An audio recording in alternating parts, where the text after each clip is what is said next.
Cozy games you've never heard of, part 42 that just make sense. Amazon finds. First up is a little indie game you've never seen before called Animal Crossing New Horizons. Fun fact, I am the only person who has ever played this video game before. Next we have Stardew Valley, a game that I single-handedly crowdfunded by myself alone. Lastly, we have a little known game called Pokemon from a brand new indie developer called Nintendo. Don't forget to like this video and follow for more, and also kiss my left butt cheek. By nature, I am a lazy hoe. If I have to choose between gaming at my computer and gaming on my couch, I'm going couch all the way, wrapped in a blanket with some tea and my cats, and I'm in heaven. I've always just felt really uncomfortable at my desk, and I don't know, there's just something about couch gaming and gaming from bed that's just so comfy. So I'm here with my blanket, and I'm gonna tell you about some of my favorite cozy games. And no, I'm not talking about Animal Crossing or Stardew Valley or Pokemon, because everyone knows about those games already. You don't need me to tell you about it. Also, every game on my list is either on Steam or the Switch, so they're available to a ton of people. Let's get cozy! If you're from my core community, you probably already know what my first game at the top of my list is. And to that, I would say you are correct. It is Spiritfarer. Spiritfarer was hands down my game of the year last year. No contest, no competition. If you've never seen or heard of Spiritfarer, it's a game where you play Stella, someone who is ferrying spirits to the afterlife, and you play as Stella with your cat Daffodil, and you both are basically taking people's like last meal requests, talking to them about their life, about all the things they enjoyed, helping them face their fears before they pass on. There are a ton of different mini games, and the management in this game is so top tier. I was like glued to my screen because it's one of those management games where like you build your own area. So like Stella has a boat, and you can like put a kitchen where you can cook stuff. You have like a garden. You have a field where you can grow like linen and stuff. It is so addicting. Outside of having such an incredible story, just the management alone is like, I could not put it down. I was like, I am the boss of this boat, and people rely on me to stay alive or stay dead. I don't know which one, because they're all not living anymore. Jesus. I want to say also, this game has a hug mechanic. You can hug the people on your boat.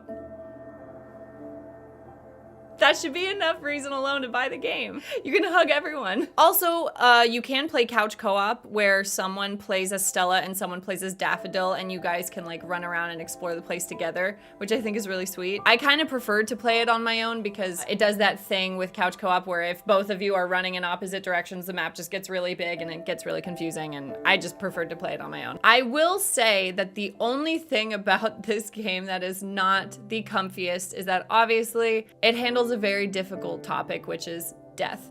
At the time that I played this, it was probably a year after experiencing my own first loss, and I feel like the game made me view death in a completely different way, in like the most positive light possible. You are listening to these people talk about their lives and how much they love their families or their kids, and how difficult sometimes things were, and who was there for them through like their passing, and also random stuff like their favorite food. And it's just a really beautiful way to handle the topic of death, and I felt that honestly it was a little therapeutic to play it and see death in that way and process it that way. There's a documentary on Spiritfarer and the development of it over on the Escapist YouTube channel. It's only like 45 minutes long, but you get to hear the developers talk about how they came up with like most of the stories, because everyone in Spiritfarer passes for a different reason. Half of them are like crying in this interview because most of the stories from Spiritfarer were taken from developers' lives when they lost someone. And it's just... It was important to us to feel like it was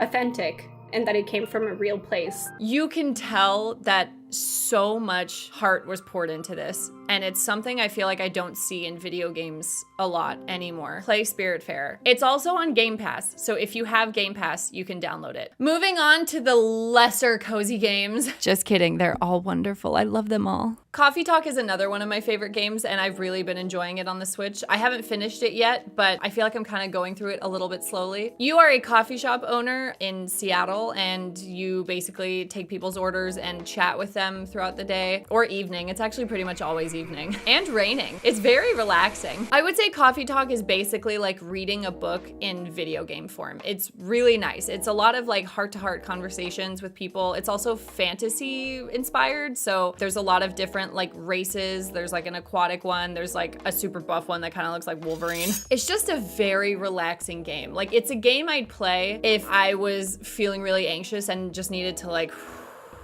calm down a little bit. It's very heavily dialogue based because the entire thing is basically a friendship simulator. But I really personally enjoyed that. It was kind of nice to play something where you don't have to worry about combat and worry about armor and whatever else. But it's just really nice to play an indie game that is relaxing and also doesn't try to sweep important topics under the rug. I loved it. Turnip Boy commits tax evasion. This game is somehow chaotic and comfy at the exact same time. The title is pretty self-explanatory. I don't really need to explain it. You are Turnip Boy and you are committing tax evasion. It's a super silly short game where you are running around doing tasks for other people, and there's other like hidden gems that you can find and like hidden collectibles that you can find to figure out how they got to this world, I guess, because everyone is a vegetable. There's also like some anime references. There's some like Twitch streamer references that I thought were really funny because I stream on Twitch, twitch.tv/littlesiha. I can tell that the people that developed Turnip Boy had so much fun making it. It is a very adorable game. It's actually a game I saw for the first time a few months ago when I was just like scrolling through the eShop on my Switch, and I made a TikTok out of it because it was like one of the first ones that had come up, and I was like, have any of y'all heard of Turnip Boy commits tax evasion? And it turns out a lot of people were really interested in Turnip Boy commits tax evasion. I think even the developers commented on that TikTok, so that was kind of sweet. Thanks, Turnip Boy creators. Summer and Mara is my next game, where you are Mara trying to take care of your own island. There's a lot of farming, there's a lot of collecting, there's some crafting. It's a really sweet game. I will say I had a couple of like my own gripes with it. I'm still playing it, I haven't finished it, but there were some things that kind of bothered me a bit. On the Switch, if you're playing it portably, the text is really, really small. I'm 26, I'm not old. Like I shouldn't have to be like, what does that say? Every time I want to interact with something. Besides that though, the game is really sweet. I really like the art style. It has like almost like an anime cut in between certain days where it tells you more about the story of how you got there and who all these people are. It's really sweet. You can farm, you can craft, and you can explore the I don't know how to pronounce this word. Archipelago? Hello? Archipelago. I never would have come to that conclusion. Anyway, it's got a cute story and super lovable characters. I will say it is one of the games that I played and almost fell asleep playing because the island and the colors are so peaceful and the music is also so peaceful that I can find myself laying on the couch and just being like, maybe I should just take a nap. It's too cozy. It's too cozy of a game. Also, something I wanted to talk about with this game is the fact that you can run really fast. Mara, once you start sprinting, just flies through this island. Like, it is honestly my favorite part of the game. Something that I really didn't like about Stardew Valley was how slow you walk and how you can't walk any faster until you get like boots that support it, and even then it's not that much faster. So I'm very appreciative that in Mara you can run faster than a car on the highway. Luna's Fishing Garden is my next one, and it's a little short. I will say it didn't last me very long. I probably finished it in 2 hours, but it was still a really peaceful game. I played it in the bath actually and really enjoyed it. It definitely fit the vibe of the game, just being in water. You're thrown off of a boat during a storm and you end up in this area with all these like magical people. Like, they're all like talking animals basically. At first they're like, you ruined our whole archipelago. You ruined our place. There's trash everywhere. You gotta clean this up. And you basically are in a boat almost the entire time. And you travel from different islands in the boat, helping clean up the debris and planting new seeds and starting over from scratch, basically. You can also fish. There's a fishing minigame, and something I liked about it was at the very beginning, it asked you if you want like a challenging fishing mode or relaxing fishing mode, and I hit that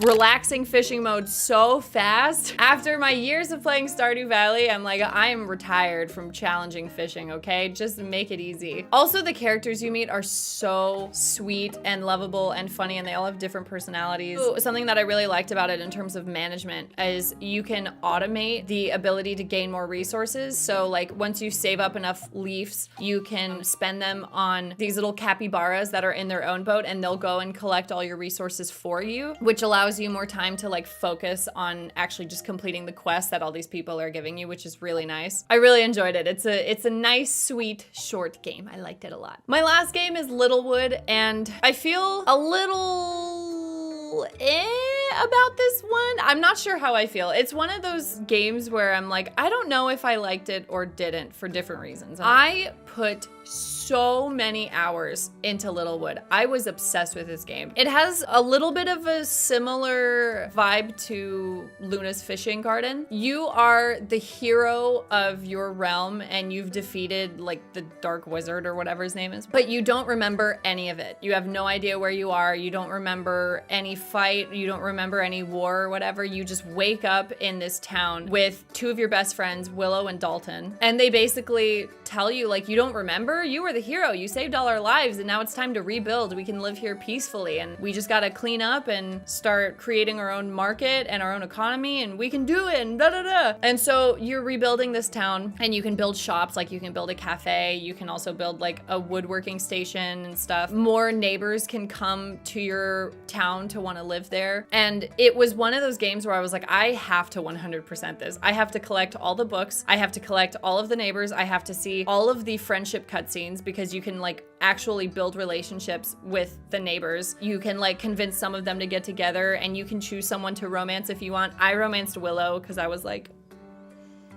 I love a good best friends to lovers story. I do. It is a very in-depth game that you can play for like at least 50 hours. The amount of time that I spent on the Littlewood Wikipedia should be criminal. I was on there all the time, just trying to figure out how to craft stuff, where to get certain things, what season you had to get these different items at. I was obsessed with that game. My only disappointment was like with the ending of the game, and not so much like the story ending, but like the 100% collection ending. I was kind of left really disappointed. I was kind of just like, that's it. I loved everything leading up to it though. I think if you were into management games that also have friendship simulators, kind of like Stardew Valley, then I think you would like Littlewood. I don't know. Part of me is like, I loved the game leading up to it. It was just like that last bit that I was like, now I'm sad.